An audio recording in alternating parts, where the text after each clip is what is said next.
Chapter 850. The Dasha Embassy and the major entrepreneurs of Dasha were also invited to attend the ceremony at the presidential office. The efforts of Trevor Penn would be commemorated. The Dasha people were excited. Trevor made them very proud. They could not believe that they would canonize a foreigner as a sheikh because it was unheard of.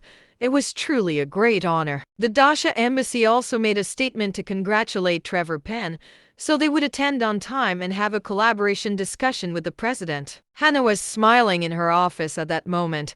She was unable to stop smiling. She was informed that Everett Foreign Trade was exempted from taxes for 3 years.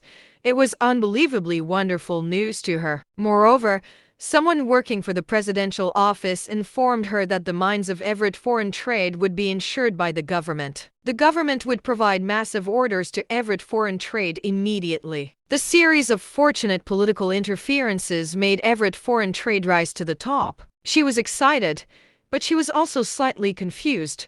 She could not understand why the presidential office was suddenly so nice to Everett Foreign Trade. She could not figure out why. However, it was the best thing ever to happen to her. All her problems were resolved. Everett Foreign Trade was protected by the government, which meant there would be no robbers or crime syndicates who would target their goods. That would be like fighting with the government. No one would dare to provoke the government except for Lars Harriot's Moroccan soldiers. The crisis was resolved, and there were new orders from the government.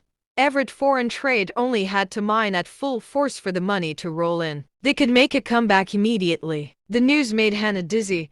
She finally calmed down after a long while. She needed a lot of funds to speed up production. She required the $2 billion.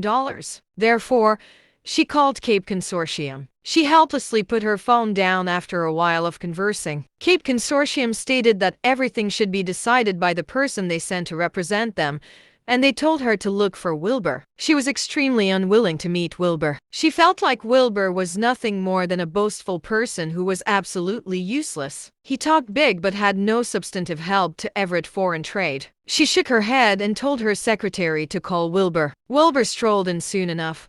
He sat on the sofa and lit a cigarette. Hannah was annoyed by his demeanor. How did a loser like him get to work for a major enterprise like Cape Consortium?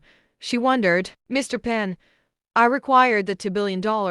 Please sign the document. Hannah took out a stack of documents and threw it in front of Wilbur. Wilbur picked it up and skimmed through it before he signed. The crisis of Everett Foreign Trade was resolved, so it was also time to speed up production to create profit. Hannah took the signed documents.